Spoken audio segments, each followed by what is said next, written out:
Sir नमस्कार, कैसे हैं आप? नमस्कार, नमस्कार सर इतने शॉर्ट नोटिस पे आने के लिए आपका थैंक यू। हमारे मारवाड़ कॉलिंग की ऑडियंस को आप अपना थोड़ा परिचय देना चाहें, बताएं अपने बारे में। दोस्तों, मेरा नाम है महेंद्र सिंह गीला है और आज ये ना केवल राजस्थान बल्कि समूचे भारतवर्ष में एक धार्मिक स्थल के रूप में कहूँ, चाहे आस्था के रूप में कहूँ, बाबा श्याम की नगरी खाटू जी श्याम जी सीकर जी। से मैं आता हूँ। और पिछले अगर 15-20 साल की अगर मैं बात करूँ स्पेशली, पहले ठीक है स्टूडेंट लाइफ में रहा। हालांकि वैसे माना जाता है कि एक व्यक्ति जब तक जीवित रहता है तब तक वो एक स्टूडेंट लाइफ में रहता है। ओके। लेकिन स्टूडेंट के साथ साथ में पिछले 10-12 साल से कंसिस्टेंट में टीचिंग के फील्ड में भी हूँ। और इस दौरान एक बेसिक से कांस्टेबल के कंपटीशन से जी लेकर के जी। IAS तक के जो एस्पायरेंट्स हैं उनके साथ मुझे इंटरेक्ट होने का मौका मिला। और स्पेशली पिछले 4 साल से आज राजस्थान की नहीं बल्कि समूचे भारतवर्ष का एक बड़ा कोचिंग इंस्टीट्यूट उत्कर्ष क्लासेज में मैं भी जी जी। एज ए पॉलिटिकल साइंस के एक्सपर्ट के रूप में मैं भी कार्यरत हूँ। ओके सर, बहुत अच्छा, बहुत बढ़िया सर। अच्छा, आपका बचपन खाटू श्याम जी की नगरी बड़ी धार्मिक नगरी है, तो बचपन कैसा बीता उन गलियों में? अगर इस संदर्भ में अगर मैं बताऊं तो आपको फिर तो सीधा 36-37 साल पीछे जाना पड़ेगा। कोई ना सर, और 36-37 साल के पहले की अगर मैं बात करूं तो देखिए आज जो टेक्नोलॉजी की जिस दौर में हम जी रहे जी हैं जी। उस प्रकार की टेक्नोलॉजी नहीं हुआ करती थी।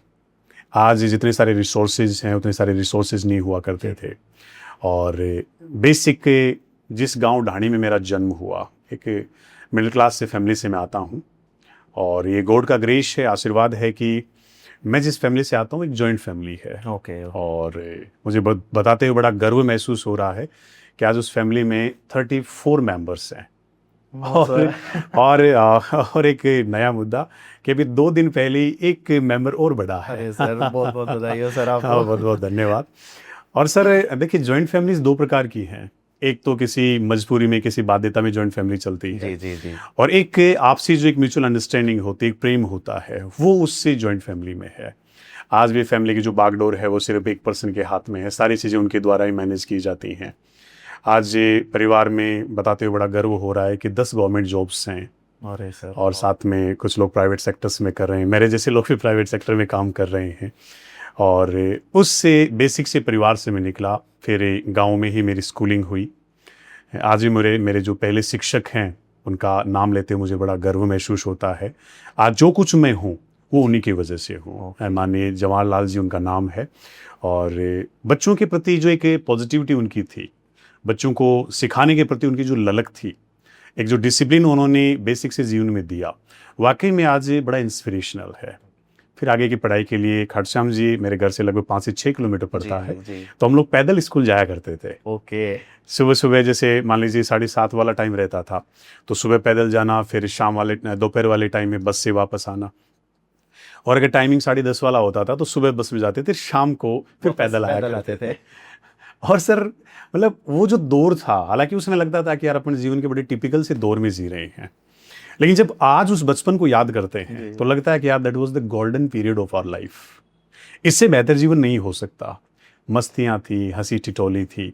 कई बार ये होता था कि जैसे मान लीजिए शाम को थोड़ा सा स्कूल से लेट फ्री हुए, और बच्चे थे 6th क्लास में उस टाइम जाया करते थे। 6 साल, अगर 6वीं क्लास में कोई बच्चा पढ़ रहा तो मोस्टली 9 से 10 साल की उसकी उम्र रही होगी। इतना ही। अब अगर कोई बच्चा 7-8 किलोमीटर पैदल आ रहा है रात में तो डर भी लगना है। डर भी लगना। तो फिर देखते थे कि यार कोई गाड़ी मिल जाए, कोई ट्रैक्टर मिल जाए, उसके पीछे लटक करके आ रहे हैं। But that was the ultimate timing of that period. वो आप भूल नहीं सकते उस कभी टाइम नहीं को। भूल सकते सर। मैं कहता हूं कि अगर आज मेरे से कोई ये कहे कि एक तरफ आपके पास करोड़ों रुपए हैं और एक तरफ वो बचपन है, तो मैं बचपन को चुनूंगा। फिर आप अभी सोचते हो कि वो बचपन यार वापस आ जाए, दोबारा उसको जीने का मौका मिल जाए। बिल्कुल बिल्कुल बिल्कुल सही अच्छा सर, आपने अभी एक नाम लिया जवाहर सर जी के बारे जी में। जी जी। आपको कब स्कूलिंग करवाते थे या कॉलेज में भी आपको आगे कभी? स्कूलिंग में सर, स्कूलिंग में रहे वो। कौन सा और सब्जेक्ट कराते थे? वो सर एक्चुअली होता क्या है, जैसे 1st to 5th तक तो ऑलराउंड टीचर होता है। ओके। और सब्जेक्ट एक्सपर्टनेस तो फिर ठीक है भाई, आप 8th के बाद में आ रही है या फिर 11-12 में आ रहा है, फिर कॉलेज में आ रहा है। उनकी सबसे बड़ी जो चीज़ मुझे आज भी लगती है कि पूरी स्कूल में उस समय हम लोग अराउंड 400 to 500 स्टूडेंट्स हुआ करते थे। सिंगल पर्सन पूरी स्कूल को मेंटेन करते थे। अच्छा जी। अगर एक धमकी लगा दी तो पूरा स्कूल चुप। क्या गजब का डिसिप्लिन था। बट आज भी मुझे भी बड़ा खुद पे भी गर्व महसूस होता है कि जब भी मुझे मौका मिलता है तो मैं सर से मिलता हूँ। सर को घर पे इनवाइट करता हूँ, कभी सर के पास चला जाता हूँ मैं। बड़ा आनंद आता है वाकई में। अच्छा सर, अपन अभी आपने जैसे अपनी पहली बातचीत हो रही थी, आपने इंडियन एयरफोर्स में भी थे आप, भारतीय हाँ नहीं, वायुसेना। मैं एक्चुअली ओके। दरअसल हुआ ये कि जस्ट 12th क्लास के बाद में जब मैं कॉलेज में आया तो 2010 में सिलेक्टेड हो गए थे आप, है ना? हाँ ओके 2010 में, ओके। मैं अभी भी मुझे जितना मैं रिकॉल कर पा रहा हूँ, हाँ। आई थिंक 25 या 28 अगस्त को मेरा टेस्ट था। ओके। उसी दिन मेरा फिजिकल हुआ, शाम को इंटरव्यू हुआ, अगले दिन मेरा मेडिकल था। और फिर वो तारीख मेरे अभी भी दिमाग में बिल्कुल हमेशा चलती रहती है। 26 दिसंबर 2010 का वो दिन ओके। था जिस दिन मुझे इंडियन एयरफोर्स ज्वाइन करना था। लेकिन जब से सिलेक्शन हुआ, सिलेक्शन की एक मैं जो मेमोरी है वो आपके साथ में ताज़ा करना यस चाह रहा सर, हूँ मैं। यस। एक्चुअली होता क्या है, कई बार अपन किसी व्यक्ति विशेष के बारे में बहुत कुछ जाने बिना उसको जज करने का प्रयास करते हैं। और हम जिस प्रकार की सोसाइटी में जी रहे हैं आज, जिस प्रकार के समाज में जी रहे हैं, अपने को लगता है कि यार हमारा जो सबसे बड़ा दुश्मन है, जो शत्रु है, वो तो अपना पिता है। क्योंकि फादर क्या होते हैं, कई बार कड़वी बातें कर देते हैं। Yes yes sir, yes sir. अब हालांकि इसमें मैं फादर को गलत नहीं मानता, किसी भी पिता को गलत नहीं मानता। ये उनका ओहरा है, ये उनका डेकोरम है, ये उनकी डांट फटकार नहीं, ये उनका प्रेम है। उस प्रेम को मैं आज तो समझ पा रहा हूँ, लेकिन उस समय मुझे उस बड़ा टाइम नेगेटिव नहीं लगता नहीं था। समझ पा रहे मुझे थे। लगता था कि यार शायद मेरे ही पिता इस दुनिया के सबसे बुरे पिता हैं, जो कभी मुझे अप्रिशिएट नहीं करते, ओके। हमेशा मुझे डांटते फटकारते रहते हैं। अगर कुछ बेहतर किया तो भी अप्रिशिएट नहीं करना।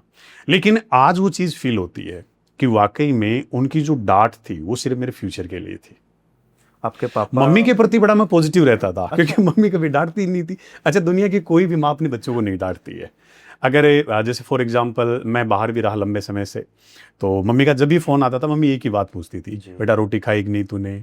हाँ मम्मी रोटी खा ली, बिल्कुल। अच्छा, लड्डू वड्डू अगर तेरे खत्म हो गए तो लड्डू और भेज दोबारा देती हूँ। घी भेज देती फिर है। हाँ, फिर पापा की दूर से आवाज आ रही होती थी कि उससे पूछ पढ़ रहा है कि नहीं पढ़ रहा वो।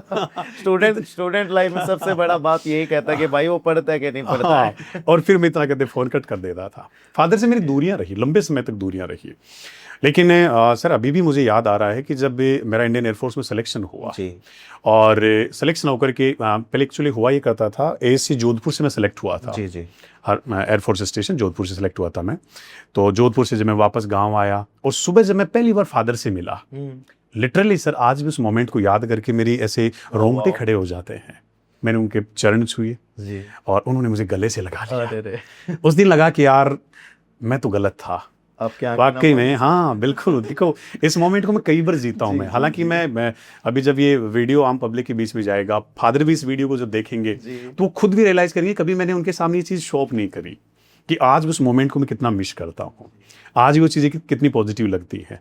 तब मैं जितनी सारी ऑडियंस आपके हैं उनको ये बता देना चाहता हूँ जी सर। कि फादर की डांट नहीं है आपके लिए, वो इंस्पिरेशन है, वो प्रेरणा है, वो प्रेम है। बस फर्क इतना है कि माँ कह करके बता देती है और पिता बताता नहीं है। बाकी सर अल्टीमेटली जो एक अट्रैक्शन, सर। एक जो पॉजिटिविटी, एक जो गाइडेंस है, वो फादर का है। मैं खुद ऐसे वो हो रहा हूँ क्योंकि मेरे पापा 2016 में एक्सपायर हो गए थे। सो सैड, सो तो उसके बाद से आज तक मैं उनके बिना जीता आ रहा हूँ। तो मैं ऐसे बहुत रिलेट कर, जब उनकी शॉप थी, मेरे पापा इलेक्ट्रिशियन थे, बिल्कुल। तो उनकी शॉप थी, तो मैं क्या करता था उनकी डर से कि वो मुझे देख ना ले, तो ऐसे यूं स्पीड से निकलता था गोली बन के। तो बाप का वो ओरा होता है कि मुझे उसको डांटना है। बिल्कुल बिल्कुल। बट सर एक चीज़ और मैं बताना चाहूँगा आपको, मेरा यंगर ब्रदर है, अभी 2015 बैच का आईएएस है वो, और अभी right now national highways authority of India में वो अभी प्रोजेक्ट डायरेक्टर है, अजमेर पोस्टेड है अभी। Okay okay. हाँ, फादर की और यंगर ब्रदर की गजब की बॉन्डिंग है, और ये बॉन्डिंग बचपन से उनकी, और आपके साथ बहुत कम है। और मेरे साथ गैप रहा, अब नहीं है। अच्छा अच्छा। अब वो गैप बहुत कम हो गया, मैं कहता हूँ गैप है ही नहीं अब। लेकिन फादर के और ब्रदर के बीच में कभी गैप रहा ही नहीं। Okay okay. अच्छा, आज भी जब हम लोग कहीं बाहर निकलते हैं तो कोई हमारे को बाप बेटा नहीं बताता, बल्कि अच्छे दोस्त बताता है। जी जी। सर जैसे मैं रिकॉल कर पा रहा हूँ, मैं ऑडियंस को बता दूं, मारवाड़ कॉलिंग को, मैं सर से पढ़ा हुआ हूँ, मैं सर का स्टूडेंट हूँ। और आज लगभग इस चीज़ को 8 9 10 साल हो गए मैं सर। हाँ, ऑलमोस्ट 10 साल हो लिए। तो आपने उस टाइम एक बात बताई सर आपके पिताजी के बारे में कि वो बहुत न्यूज़ देखते हैं। हाँ बिल्कुल। अरे वाह, क्या बात है। ये बात तो मेरे भी मतलब अंतर्गत से लगभग मिस सी हो गई थी, है ना। वो बहुत न्यूज़ देखते हैं और उनको पॉलिटी का या संविधान का इतना ही तगड़ा नॉलेज है जितना आज आप बच्चों को उस बच्चों के अंदर डालते हैं, जितना बताते हैं उनको। मैं दीपक जी आपको बताना चाहूँ जब भी मोस्टली जैसे फादर यही रहते हैं मेरे साथ में ही, अच्छा जी। लेकिन उनका क्या आज भी गांव के प्रति जो अट्रैक्शन है वो कम नहीं हो रहा। आज भी 2 से 3 दिन बाद में वो गांव चले ही जाते हैं वापस। ओके, उनको वो गांव की चीजें, हाँ, गांव का वो माहौल। उनके साथ के उनका जो फ्रेंड सर्किल है, वहाँ का जो एनवायरनमेंट है, वो उनको वो सारी चीज़ें तो अट्रैक्टिव आज भी सर वो देखते हैं, उतनी न्यूज़ देखते हैं? सर मैं क्या कह रहा हूँ, जब भी मैं और फादर या ब्रदर हम साथ बैठते हैं, अच्छा ब्रदर को थोड़ा सा न्यूज़ से ज़्यादा उनका अटैचमेंट नहीं है। Okay okay okay. फादर का सिस्टम ये होता है कि जब भी मैं दिन में क्लासेस से पढ़ा के शाम को जाता हूँ, दिन में आज हुआ क्या है भारत की राजनीति में वर्ल्ड पॉलिटिक्स में क्या हुआ है, शाम को जाते मेरे साथ डिबेट होनी है। अच्छा कई बार तो मम्मा कह भी देती है कि आया है कम से कम खाना तो खा लेने, तो अरे कि नहीं इसके सब्जेक्ट की बात बता रहा हूँ मैं। तो सर ये पॉलिटी वाला वहीं से तो शुरू नहीं हुआ वो चीजें? नहीं सर देखो, पॉलिटी के बारे में बताना चाहूँगा, ठीक है। फादर ने जो पॉलिटी के बारे में बताया वो एक व्यवहारिक पॉलिटिक्स है आज की। बाकी अगर मैं पॉलिटिकल साइंस की मैं बात करूँ, राजनीति विज्ञान की बात करूँ, जिसको अरिस्टो ने मास्टर साइंस कहा है। जी। हालांकि कई सारे जो एस्पायरेंट हैं, जितने सारे ऑडियंस आपके अभी देख रहे हैं, इस वीडियो को बाद में भी देखेंगे, उनके अंतःकरण में कई बार ये क्वेश्चन भी आता है कि यार ये तो एक आर्ट्स का विषय है, फिर भी साइंस लग रहा है इसके पीछे। जी। तो ये भी कहीं ना कहीं कॉन्ट्राडिक्टरी चीज़ है। जी। दरअसल साइंस लगाने के पीछे का वजह है या मतलब है उसका कि आप किसी भी फैक्ट को रख रहे हो, उसको आप साबित कर सकते हो। आज भारत में संसदीय शासन व्यवस्था है, आप इसको प्रूव कर सकते हो। संसद है, इसके 2 सदन हैं, प्रेसिडेंट है वो इसका मुख्य भूमिका में होता है, लोकसभा के जो सदस्य उनका चुनाव होता है, राज्यसभा सदस्यों का इस प्रकार से चुनाव होता है, और फिर एक पार्लियामेंट बनती है, फिर एक सिस्टम बनता है। तो अपन जिस चीज को परिभाषित कर सकते हैं, सिद्धांत के रूप में एस्टैब्लिश कर सकते हैं, वो साइंस है, वो विज्ञान है। विज्ञान है। तो इस पॉलिटिकल साइंस का अगर मैं कहूँ कि जो पी की शुरुआत मैंने की, आपके ऑडियंस को बता देना चाहता हूं कि मैं पहले साइंस का स्टूडेंट रहा हूं। अच्छा सर, आपने एमएससी बीएससी मेरा किया? नहीं एमएससी बीएससी नहीं, 12th लेवल तक। हाँ, 12th तक। फिर मैंने पहली बार पॉलिटिकल साइंस का जो पी है, वो मेरे गुरुदेव हैं, आज वो खुद भी स्कूल व्याख्याता हैं, अभी शायद वाइस प्रिंसिपल हो गए वो, उनसे मेरी बातचीत होती रहती है, मदन लाल जी बाजिया उनका नाम है। ओके। उनसे पहली बार मैंने पॉलिटिकल साइंस पढ़ी, राजनीति विज्ञान पढ़ी। ठीक है ठीक है। मेरे टाउन से लगभग 5-7 किलोमीटर उनका घर है, और आज भी बड़ी अच्छी बॉन्डिंग है उनके साथ है मेरी। पहली बार उनसे सीखा था कि संसद क्या होती है, राष्ट्रपति क्या होता है, प्रधानमंत्री क्या होता है, कैसे ये सारी चीज़ें मैनेज होती हैं, वो सब कुछ उनके माध्यम से सीखा। फिर ग्रेजुएशन जब चीज़ें और आगे बढ़ी तो फिर कुछ फ्रेंड सर्किल थे, उनसे पता चला भाई ठीक है, आप अगर ये सब्जेक्ट सारे रखते हो तो आगे चल के आप सिविल सर्विसेज की तैयारी भी कर सकते हो।